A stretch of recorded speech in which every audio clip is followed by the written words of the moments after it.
Okay. We have intro music and everything. Oh, cool. But we can't hear it. But well, you're the guide here, so I'll just depend on you to take me where I need to. It's going to be fun, Rick. It's going to be like we're sitting at the bar talking. Yeah, that's what I figured. Okay, opening credits are rolling. And Dan, you just point at me like a gun, and I'll do the introductions. You want semi-auto or revolver? I want semi-auto. We're on now? Okay, hello everybody.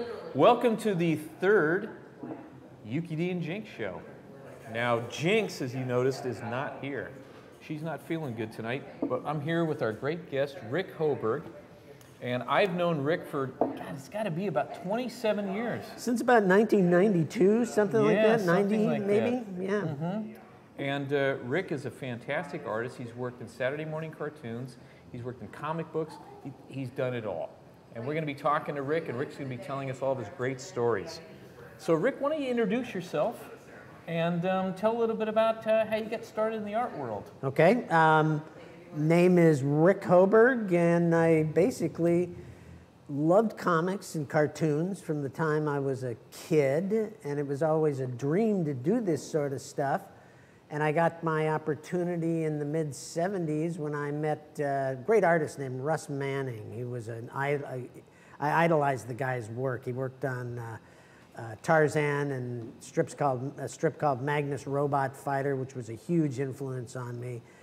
And he gave me a job after meeting, like a year or so after meeting him. I started assisting and doing penciling work for overseas Tarzan comics, and from there it just kind of steamrolled. I ended up over at Hanna Barbara doing cartoons, and at Marvel Comics working for Roy Thomas on books like What If and Savage Sword of Conan and stuff. And from there, my longest tenure was probably at DC Comics. I worked for them on and off for 15, 20 years, something like that. Doing books like All-Star Squadron and Green Arrow, Justice League, Batman. When I met you, you were working on Green Arrow. Right. Yeah. And by the way, you were helping me on some of that stuff, and we worked on Bar Sinister. Yeah. And also, that makes me a direct descendant of Russ Manning. It does, yes. Because exactly. you were Russ Manning's assistant, and I was your assistant. Although that family would have nothing to do with me, you know? Or me either. They were solidly religious, and to say the least, I wasn't. So, Rick, when did you start working at Hanna Barbara? You know, because my that's career, a big part of your life. It is, and my career just kind of blossomed all at once. After I got that gig with Russ Manning doing the overseas Tarzan comics, which I was working with an old friend Bill Ray on that. He was inking my work. That like folded on me like after 6 months, and I was just broken. I mean, I remember sitting down with my wife and just weeping because I thought I had the shortest career of all time in comics.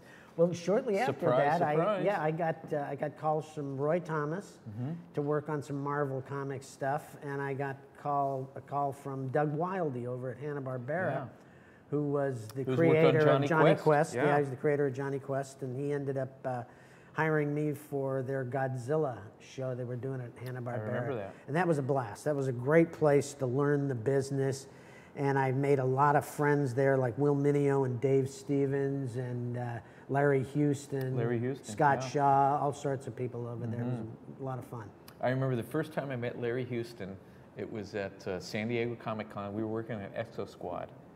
And I went up to him and I said, "Oh, hi, Larry, I'm Brian Snowden." He goes, "Brian?" He goes, "Brian, you're the best assistant Rick ever had." I'm like, "Thank you, Larry." Hey, he's attentive, let me tell you. Yeah. You know, he's attentive. Exactly.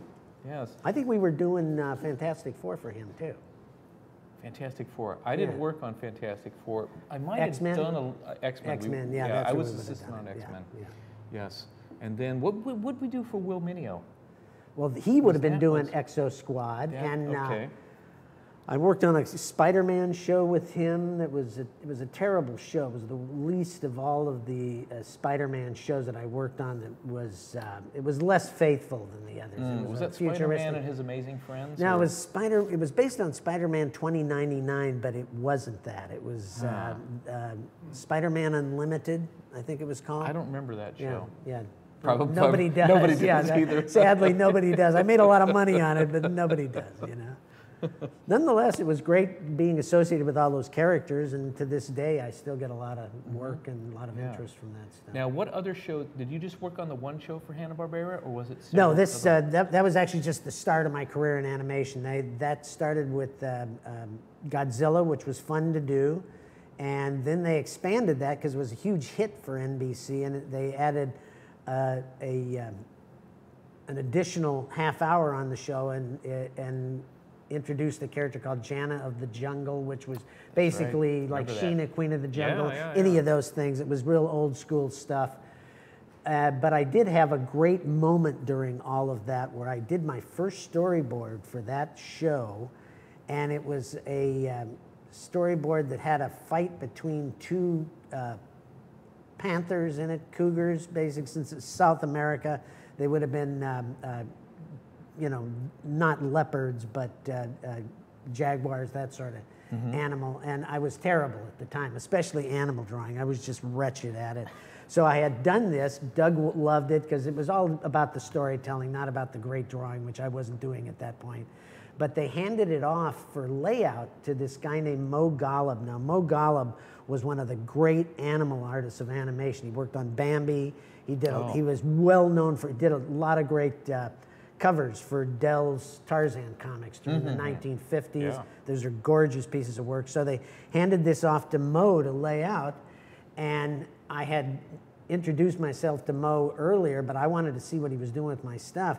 So I walked over there, and a couple other guys followed me because we just wanted to see what Mo was doing with it. And of course, he was drawing spectacularly great stuff. But while he's doing it, he's going, yeah, and I'm working from this really shitty storyboard. This guy doesn't know his ass on how to draw a cat. He's got no idea what he's doing. So I'm just sitting there going, yo, you know, you're just learning here, kid, so you're just going to have to take it. But it was fun. It was a good educational moment, actually. Yeah. Because I knew I better learn how to draw that stuff. No, we've all been there, Rick. Yeah. I remember one time I brought some stuff to your place, and I was all so proud of this little bush that I drew. And I don't know if you remember. You probably won't remember this. And he went, "Yeah, Brian, this is not how you draw a bush, okay? You're all over the place here. I'm going to show you some stuff." And it's like, really, Rick, I'm really proud of that bush. He's like, no. I'm going to show you how to draw a better one. I don't remember that at all. I remember it. But these days, I wouldn't even question you on anything you draw. Stop. Your stuff's pretty amazing. Yeah, drink some more wine. I will. Oh, by the way, Nemo, it's what I forgot the code word for the more beer. But more beer, please. So, Rick, let's talk about the time when we met. That was in the, thank you. That was in the 1990s. It was at Mike Grell's studio. Yep. And you had just moved up here from California. And you were working on, you hadn't started working on Green Arrow at the time. You're still working on... I think I was helping him on James Bond. You might have, and you were working on New Gods, too, I Yes, think. I had the assignment from DC Comics at that point. Because this business is such that all it takes is for one job to come along, and then all of a sudden 3 or 4 other jobs are offered to you. It's just the nature of the business. Yeah. You know, I'm a little superstitious that way about it. But it's kind of, you know, it rains, it pours type of thing. It is. That's why you never say no to anything. I was just mentioning that, you know, that the fact that every time I'm offered a job, if I turn it down, I'm sure that's going to be the last job anybody's ever going to offer me, you know. So, but I think that's the kind of thing that most artists believe. They just have these superstitions that they live by. Yeah, I'm good friends with Matt Haley, and he was a comic artist back in the 90s. He still does stuff, doesn't he? Yeah. Well, he claims he's out of the business. But so, Matt, if you're listening, I know you're out of the business, but you're not. Well, actually, you are. I talked to a lot of other guys, and they said you're out of the business. You know? But he would call me up with these freak-out sessions every once in a while. He's like, "Okay, I'm calling you," and I'd have to calm him down. And literally, 2 to 3 days later, he'd get another job. So, and this went on for years. He's like, "Okay, Snowdy, what's gonna happen? I'm freaking out. I'm like, come on, man, dude, you're great." And then he gets another job. He calls, I scored this great gig. And this is typical. Like with everybody. With my wife, I had exactly the reverse relationship. I was always the one saying, "Don't worry about it. Something else will show up." Like when I was working on my last long-term comic book gig, The Strangers for Ultraverse, for Malibu's Ultraverse line. They called me when I was right in the midst of penciling issue 24, I think it was, and Roland, my editor, calls and says, just stop work on everything. Marvel's shutting us down, because Marvel had bought the company. And he just said, they're shutting us down, so we'll pay you for what you've done, but don't do anything else. So I shut it down, and when Alita came home, I told her what had happened, and she's going, oh God, what are we gonna do? You've gotta have a job, what are we gonna do? I said, let's just give it a day or so and see what happens. Well, the very next day, Will Mineo, who you and I were just discussing a minute ago, calls me and he says, I'm hearing it through the grapevine that you're not doing that comic book anymore. You want to get back into the animation business? And I went, that's just the nature of this business. Sure, So I had another job immediately. Yeah, basically. that's, And it was better for me because it's union work. And Sure, yeah. And that's gotten me my pension that I'm living on now, basically. By the way, I had to join the union when I worked on one gig. It was Universal Cartoon Studios Union. Right. To work on that show. And You actually had to join I'm the still union? I'm still owed $137 on vacation pay, which you guys have never paid me. The union doesn't pay you that. The studio would have paid you that. But that's I don't know. long I since wore gone. out the telephone, Rick, calling them to try to get that money. Yeah. To this day, it still hasn't worked though. So yeah. So Rick, let's talk about a little bit about what we worked on together as far as comic books went. Okay. Yeah, we worked on Bar Sinister together. Right. And we worked. Which is great stuff. Yes, and we I've worked gone on over it here and there. Classic Star Wars. Talk That's about right. classic Star Wars, because that is, we were just talking about that. Our descendant. We're descended from him. Right, Russ Manning. Russ Manning. Russ was doing the comic strip when it first started, and he had hired initially Mike Royer to ink it, but Mike was not in the mood to be doing this work, and Russ was a little dicey to deal with, as I recall. I don't want to, say anything bad about Russ, but as I recall, he made deals with us like he did with me, where he would say, okay, you're going to get a cut of the artwork, you're going to get this much money for the job, and this and that. And for instance, during my first gig working with him, assisting him on that, I did like 2 months worth of work, and he sent me these strips, but they were all stats of the strips. They weren't original art. And I said, wait a minute. This is not our deal. He says, well, I can't find the originals. They're gone. So you really had to, I had to go through Lucasfilm and tell them, you're going to have to divvy this stuff up so that I'm assured of getting what our agreement was here. So Mike stepped away. I took over from him and assisted him until he became too ill to work anymore, because he was suffering from the beginnings of stomach cancer when he started that, and that's what he died of in the end. Yeah. And I ended up taking over the strip with Dave Stevens for a while, and this led to later on when they wanted to reprint those things, but they needed and turn them... the strips into pages. pages. Exactly. So we had to take daily strips and the Sundays, but the Sundays were a little more dicey because sometimes they were a completely different story from what was going on in the daily. And we had to cut those apart, and well, actually, I think they did all that. They'd send us these statted pages, which had missing pieces in panels that we had to complete. Yeah, we had to draw. Yeah. But we did get some great covers. We got some great covers out of it, that one cover just the one, the came out speeder great. one, when I did the explosion. That's my favorite that's Star my favorite Wars cover. one. Yeah, I love that cover. Yes.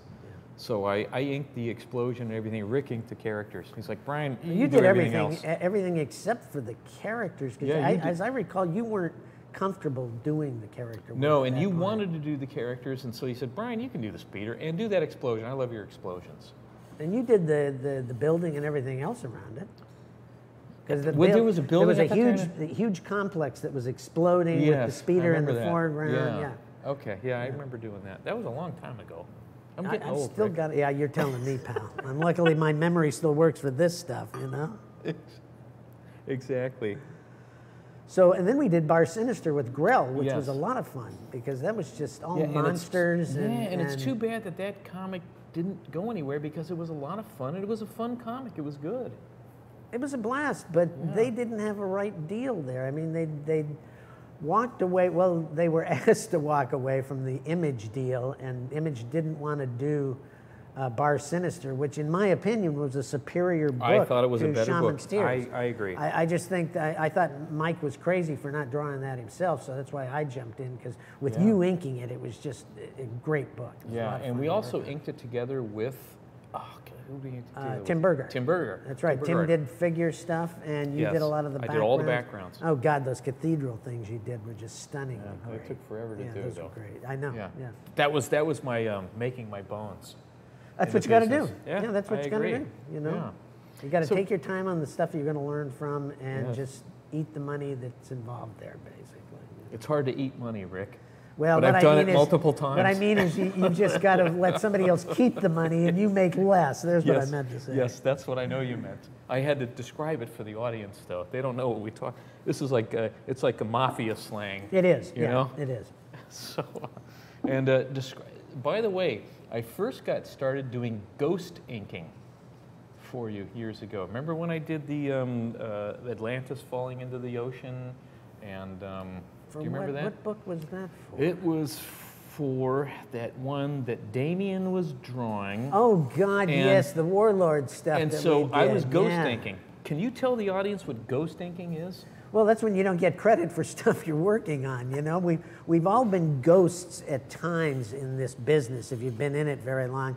I, for instance, ghosted the Spider-Man Sunday strip for Stan Lee when Fred Kita was drawing it. He was getting credit for it, but I was the one actually drawing it for about a year.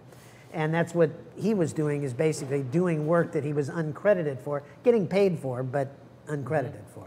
Yeah, that's what ghost inking was. That's kind of how a lot of people got started. That's how I got started. Oh, people made a living during that, during the 50s, 60s, 70s. There were guys who did nothing but ghosting for a number of reasons. Sometimes they couldn't get hired because they'd gotten a bad reputation, so friends would ask them to help. Or other times, like just having this discussion on Facebook with somebody who asked, here's all these great guys who worked for Marvel and DC during the 50s, but nobody ever, during the 60s, but nobody ever heard of them after that. And I went, and I had to answer the guy. I said, that's because those were all nom de plumes. Those weren't their real names.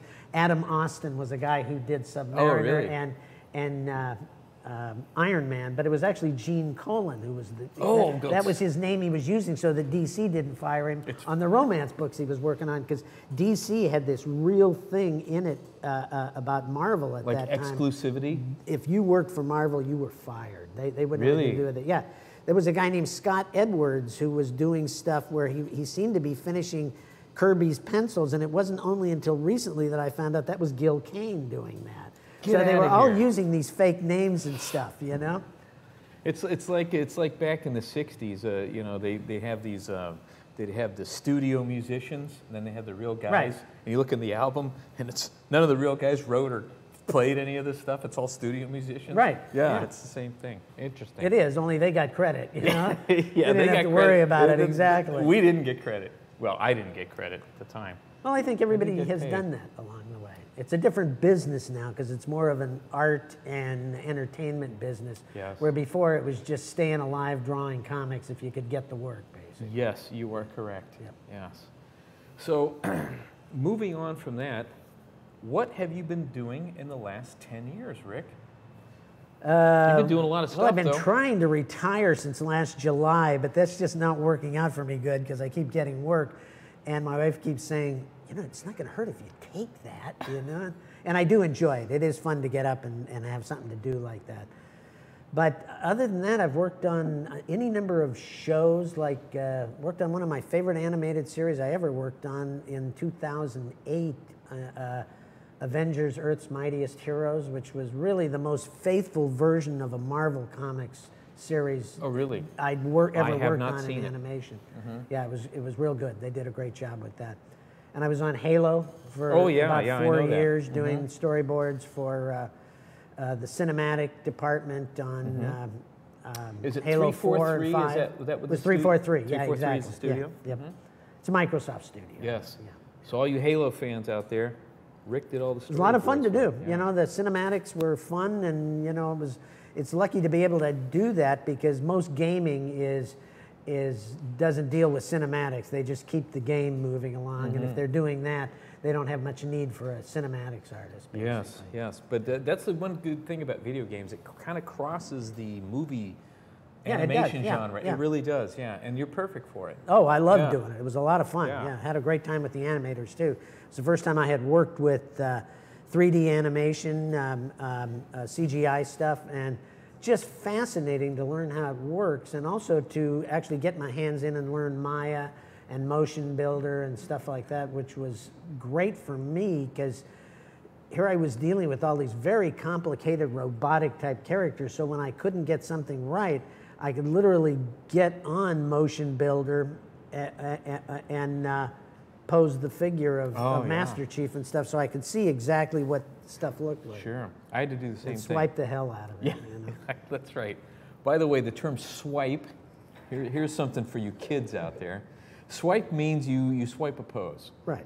You trace a pose, but you have to add your own stuff in it. You can't just trace. There's a difference between swiping and tracing. Rick, you want to tell the audience out there the difference between swiping and tracing? It is a subtle thing. I agree. But almost every artist, as they're growing, steals from other artists to learn. In fact, Yes, if you're educated in fine arts, you're expected to go to museums and copy the paintings of the masters. Yes, that's how you learn. And that's how you learn, exactly. Yes. You're able to see how they did something or discover how they did it when you couldn't figure it out for yourself. And I was swiping stuff when I got started because I just loved the medium and I loved certain artists. So I would swipe poses from them just as, because it got me off, let me tell you. It was a lot of fun. In fact, I had one moment where Don't make me laugh beer out of my nose, Rick. I swiped for the first full-length Marvel job I did, which was a What If, called like number 7 or 8, What If the Fantastic Four had different powers. Anyway, on the cover, there was a pose of Ben Grimm, and I swiped that pose from a pose of Tarzan that Joe Kubert had done just a few years earlier. And then within a year of that, I was a huge fan of the Hal Foster Prince Valiant. I bought a collection from the late 40s, and here was that exact same pose, and I went, oh God, I swiped a swipe that Kubert did, you know? Because Kubert had to have seen that pose because it was exact for what it was. Interesting, you mentioned. And it was the same pose. It was a pose like this of Valiant punching out a Viking who was in a bar, and on the Tarzan cover, it was him hitting a gorilla or something like that. Really? Yeah. Interesting. Now you mentioned Hal Foster and Prince Valiant.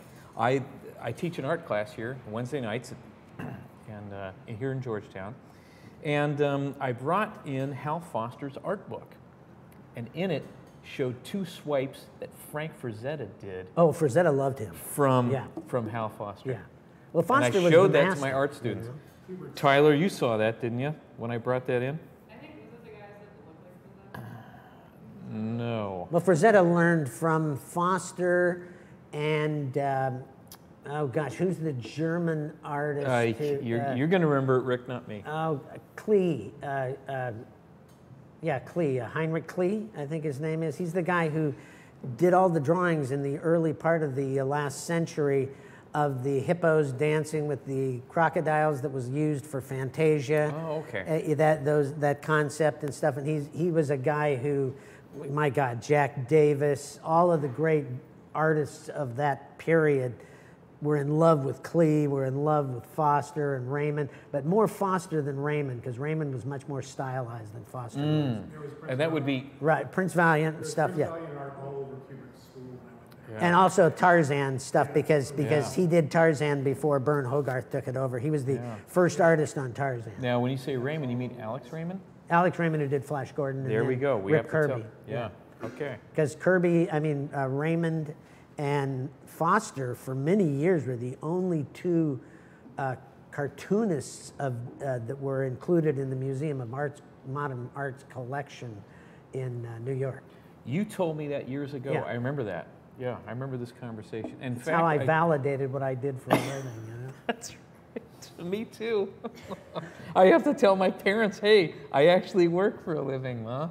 There are cartoonists in museums. It's just amazing when I look back on my career that I'm able to think, you know what? If my old man was alive today, he'd have to say, yeah, you were right. You could make a living at this stuff. Me too. You Well, know? mine is. So I got to call my pops every once in a while and say, hey, Still paying the bills. Still paying the bills, Click. exactly. Yeah. They never believed it. They you never know? believed it, not for one Well, minute. my old man always used to say, yeah, you can come back into the family business when this doesn't work out for you, you know? What was your family business, Rick? Jewelry.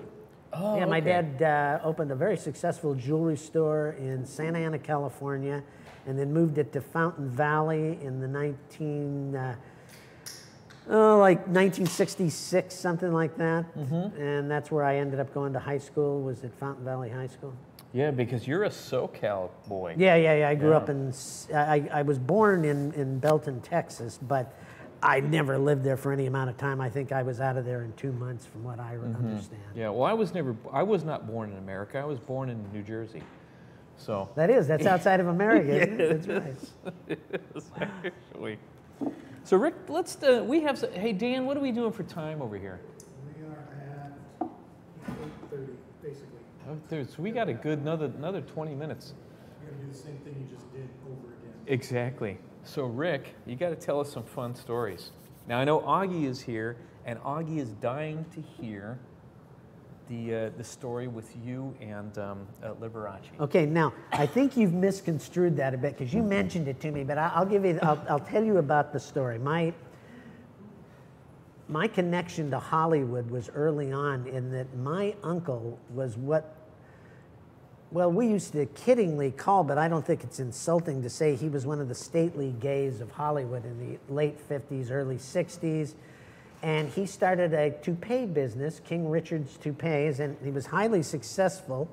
And he ended up, he made toupees for Lauren Green and Dan Blocker on Bonanza, for Burt Reynolds, for any number of people.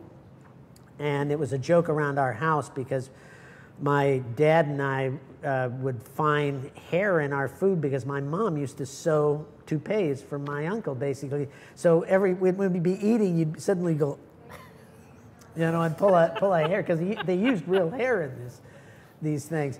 And my uncle and his significant other, Al, were good friends with Liberace and his crew, basically. Yeah. And it was one of those things where we actually, when Alita and I first started dating, there was a time when... Alita's your wife. Alita is my wife, Yeah. yes. She's a local psychotherapist here in town. And she ended up, her and I ended up going to a show in Las Vegas that we were invited to with my folks of Liberace's. And it was a really enjoyable show. And then we went backstage, and that was a real creepy, kind of a surreal David Lynch moment in my life, But it was enjoyable. And then later we were told we could go out and stay at his house in Palm Springs. And we went out there, and my folks and Alita and I went, and Alita and I were allowed to drive around in his dune buggy, Liberace's personal dune buggy, which was this bright pink dune buggy with a full-size chandelier on the hood, basically. Excuse me, not chandelier, candelabra. Because that was Liberace's thing, was the candelabra, But just a few years back, HBO had that Liberace Beat Behind the Candelabra. Right. Which I have not seen. Yeah, with Michael Douglas, who Yes. did a great job. Yeah. And a lot of people commented in the media and stuff that they'd really overdone his, the way he lived and the decor in the house and stuff like that. And when I saw the film, I went, oh God, this is exactly what it was like, because it was exactly like that. It was full of old, what I want to say, Louis XVI furniture, huge paintings, elaborate, overly done, accoutrement. And it was really something to see. And I was taken that they did that much research and got it that right. Yeah, I've never seen the show, but I do know a guy who actually worked on Liberace's toilet. Literally, he did some kind of. I did a little work on it one day myself. He did a little. He put some kind of gold leaf or something on it. I can believe that. Yeah, I can believe that. Yeah. Well, at that point, with Alita and I, we were probably probably a little stoned here and there when we were. Oh, stop it, Rick! I don't believe a word out of yeah. your mouth. We were that was our thing back in the day, basically. So. I remember one of the first times I went to your place. Actually, it wasn't the first time I went to your place.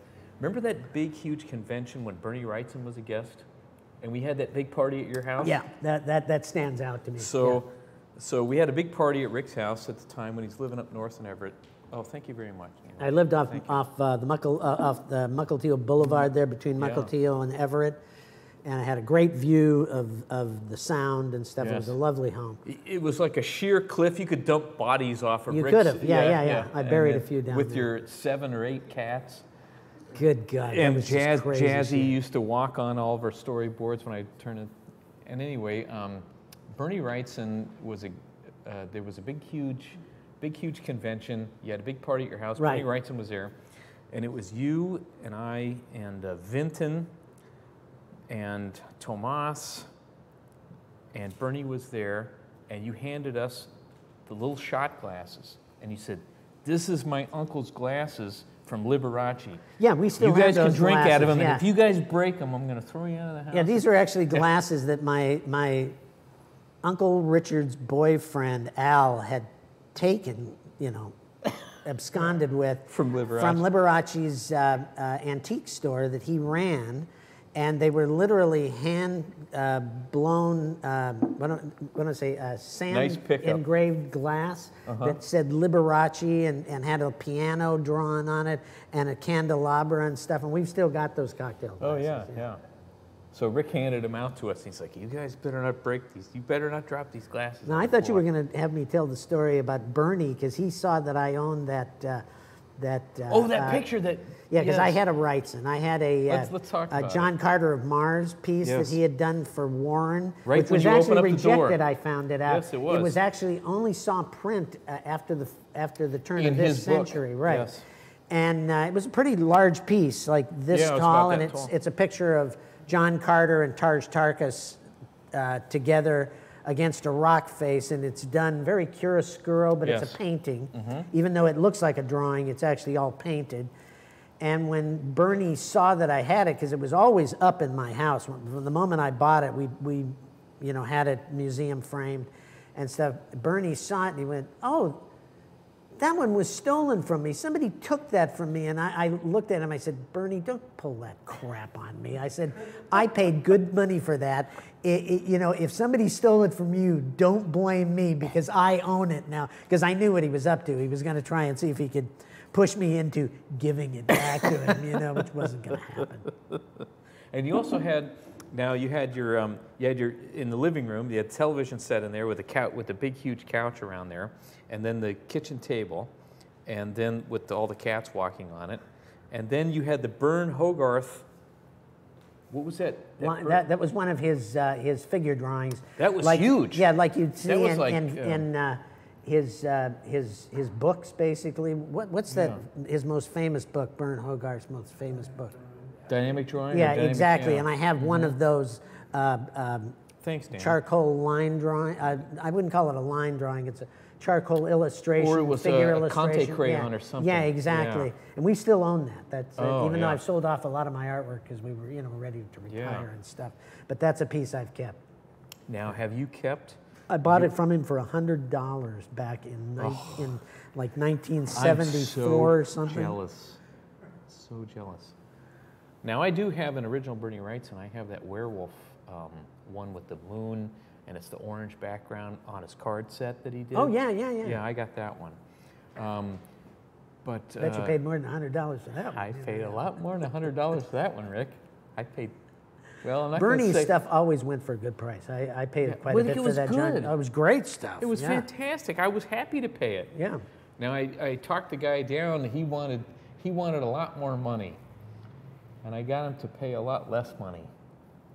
It's worth a lot more money now. Yeah. See These how that things works? always have gone up. That's why I sold my Yeah. collection this last year because I just realized, oh God, if there is a fire, I'm going to lose it all. And right now, people are paying ridiculous amounts of money for these. You have to these tell me pieces, one thing.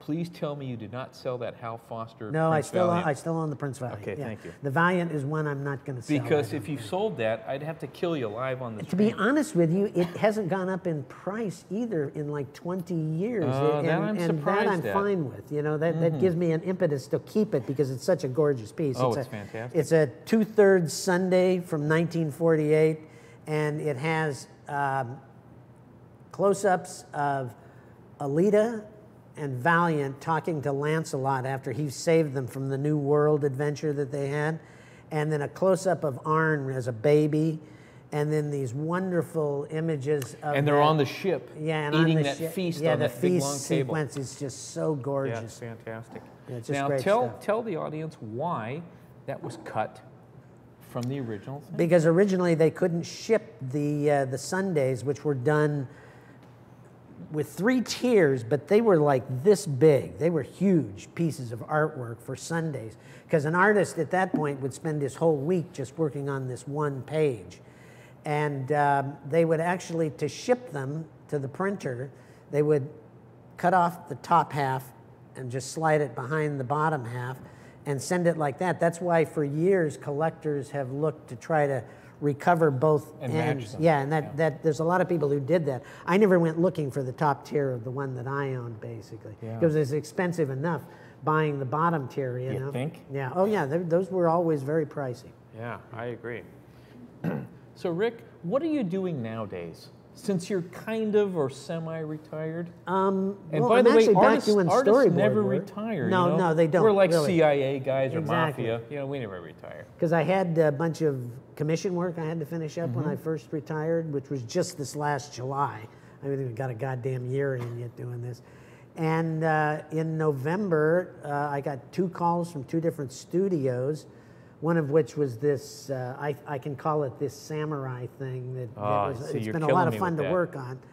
And another one is a regular job I've done on and off for about 8, 9 years, which is, who'd have thought, the Swan Princess videos for Richard Rich. And they're just, he did the Swan Princess movie years ago, animated, 2D animated feature, but Sony has made a lot of money selling direct-to-videos of this, and he's, for some reason, even though he's a Disney guy and stuff, he loves my work on this stuff, so That's I always work fantastic. for him when he calls. Excellent. So I'm kind of juggling those 2 right now, and every once in a while, Microsoft calls, and literally, they just throw money at you for a few days, so it's hard to turn that down.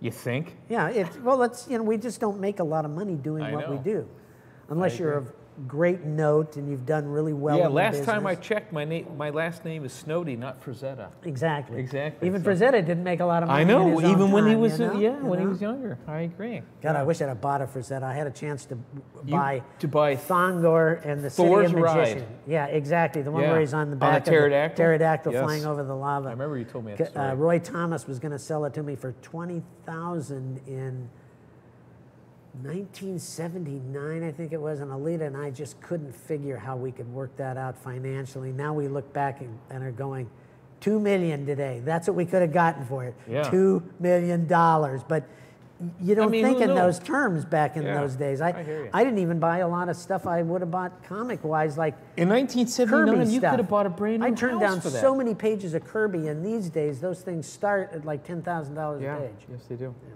Yep. Yes. So kids out there, buy your old school. That's comic right. book pages. In fact, buy mine from Heritage. Buy mine too. Heritage Auctions. you know? Exactly. Hey Dan, how we doing for time here? 840. 8:40. Okay. You want We me to have go over 5 everything more minutes. I've worked on real quick? We'll just do a rundown. Okay, look, Rick? you asked me earlier about what I've done in animation. Let me do a rundown. Yeah, we got 5 more minutes. If these guys will ever shut up, we'll do it. So in animation, I started off in working for Doug Wildey on Godzilla and Jan of the Jungle. Then they put me on Super Friends after that at Hanna Barbera. And then they wanted me to work on Scooby-Doo, but I just stalled them because I've always hated Scooby-Doo. Then I ended up going over to Ruby Spears to work on Plastic Man and a classic, Thundar the Barbarian. Yes, I remember that. Which was great. I was hoping Really you were going to good mention show. that. From there, I ended up at Marvel Productions and was one of the main designers and storyboard guys on Spider-Man and His Amazing Friends and The Incredible Hulk, and then on to G.I. Joe and Transformers. A number of other shows in the meantime there, but that ended up in X-Men. And also a lot of really terrible shows during the 1980s, things like Turbo Teen and Mr. T and Dragon's Lair, and just a bunch of very, very terrible shows. You know, they weren't, they were just things to make money with at the time, basically. And then in the 90s, we had all that great revival of stuff. Now you worked on Jewel too. Gem. Yeah, Gem. Gem. Sorry. Yeah, Gem was one I worked Jewel. on. Yeah. And we ended up doing the Spider-Man, the animated series, and I worked on Teenage Mutant Ninja Turtles, and just a ton of stuff like that. The Fantastic Four show we worked on, Exo Squad. And we worked on Garfield and Friends. Garfield and Friends, With that's right. We Vinton- did an Vinton episode of Hoyk, that because too, yeah. Evan Ear needed somebody who could do the superheroes That's right. along with the Yes. with the funny Yes, stuff. we did. Yeah. Yeah, we worked on that show together with Vinton Hoyk. And Street Fighter, Yes. sure, I'll have just a half. Thank you. And And then in the 90s, we worked on Conan the Barbarian. oh, Conan the Barbarian, that's right. Yeah, which And was we also a worked pretty on terrible version of- Gargoyles. yeah. That's right, Gargoyles. We worked. yeah. We worked on the very first show on Gargoyles together. That's right, yeah. And then Frank got every offer in the world, and he kind of blew me off after that. But Frank is a great producer. He did great work. You know? And then I ended up working on a lot of the Marvel stuff they did, like those Marvel Ultimates cartoons, which were based on the Ultimates books that Marvel was doing, where they introduced the Samuel L. Jackson look for Nick Fury. Yes. That was done by Brian Hitch, I think, is the artist who did that, basically. And that's actually how Marvel got Sam Jackson interested in playing Nick Fury. Really? They I didn't showed know him, he'd that. done that. And he was always a big comic book fan anyway, you know, so. I knew he was a comic book fan, but I didn't know that he wanted to be Nick Fury. Well, they did that in Ultimates particularly to intrigue him, because Ultimates was kind of their way of saying, look, this stuff could make good movies, you know, because if you look at the Ultimates versions of that stuff, even though I don't like what they did with the characters, their approach was very cinematic, and it really, I think, paved the way for getting them to do Iron Man and the other films that have led them to where they are. Sure. Yeah. And led me to where I am, because on Friday I'm going to be in a theater somewhere watching Captain Marvel, that's for sure. That sounds good. So, Rick, why don't you tell people out there how they can get in touch with you? On Facebook, if you want to get hold of me and you're interested in a commission or just want to see what I do, you can find my website. Rick Hoberg Story Artist is available there, and images of a lot of my work is there. So that, or Instagram or Twitter, I'm on all of that newfangled stuff. Exactly, you know? with all the kids. I tried to figure out how to put what we're doing tonight on Instagram, and for the life of me, I was like going, I don't know how. I'm not even on Instagram. It's too way out It's there all for about me. images, though. That's I'm the just a real point of it. Facebook It's all guy, about and that's it. images, And yeah. I hate that. Yeah, Well, everybody uses different mediums to connect. That's the problem. You know? I agree. So yeah, that's the way you get hold of me these days. You know? Okay. All right. I'm out there in the ether somewhere. Both of us are. Yeah. Hey, we're going to call it a night tonight. Thanks for tuning in. Thank you. And thanks for watching the Yuki D and Jinx Show #3. And we'll see you next time.